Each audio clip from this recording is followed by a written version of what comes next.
सुषमा, क्या अलग अलग चुनावी सर्वेक्षणों के अगर हम माने तो दिल्ली में आम आदमी पार्टी या फिर बीजेपी के बीच कांटे की टक्कर रहेगी? ज्योतिष विज्ञान की गणनाओं के मुताबिक नतीजे किस पार्टी के पक्ष में जाते आप देख रहे हैं?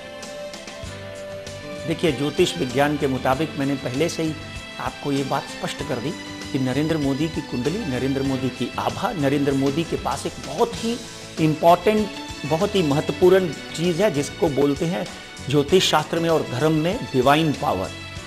देखिए, जिस व्यक्ति के पास डिवाइन पावर नहीं है, जिस व्यक्ति के पास में डिविनिटी नहीं है, जिस व्यक्ति के पास में चरित्र नहीं है, वो राष्ट्र का निर्माण कैसे कर सकता है? ये तीनों चीज़ें नरेंद्र मोदी के पास हैं बेटा।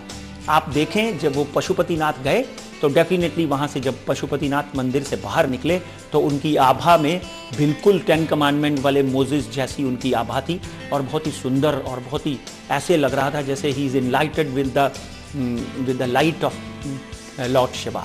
सो कहीं ना कहीं डिविनिटी जो है, कहीं ना कहीं पवित्रता जो है, आचरण जो है, वो सामने आता हुआ दिखाई देता है। इसी तरह एक और लेडी जिसने उनको ज्वाइन किया है, जो अपनी पवित्रता के लिए, जो अपनी पारदर्शिता के लिए आईपीएस ऑफिस होने के बावजूद भी जानी जाती है, पूरे विश्व में उसका सम्मान किया जाता है, जिसने ऐसा समझ लीजिए कि अपनी कमिश्नर की पोस्ट को ठुकरा दिया, जिसने हर तरह से किसी भी पॉलिटिकल पार्टी से कॉम्प्रोमाइज़ नहीं किया, जिसने अन्ना के आंदोलन के साथ जुड़ी तो ऐसी जुड़ी कि पूरी तरह से जब उसने आज देखा कि कहीं ना कहीं नरेंद्र मोदी राष्ट्र के लिए काम कर रहे हैं तो डेफिनेटली नरेंद्र मोदी के साथ खड़ी होकर राष्ट्र की सेवा के लिए तत्पर हो गई।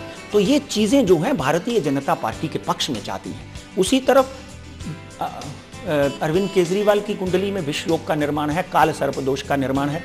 यानी ये निर्माण जो है, ऐसा समझ लीजिए कि एक चीज़ को जैसे हम खाना खाने लगते हैं और खाते समय यहाँ से गिर जाता है, कहीं ना कहीं इस तरह का निर्माण है। यानी पहुँच जाएंगे नेक टू नेक फिनिश में। डर्बी की रेस देखेंगे आप तो घोड़े फोटो फिनिश में जैसे भागते हैं, बिल्कुल वैसे ही बीजेपी और आप भाग रही है।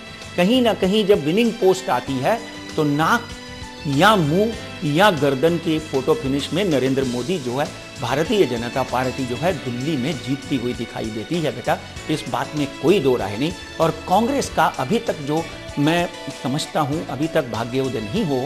17/7/2017 के बाद जब पूरी तरह से राहुल गांधी और प्रियंका गांधी कांग्रेस की डोर संभालेंगे तो डेफिनेटली कांग्रेस में एक नई जान फूकी जाएगी।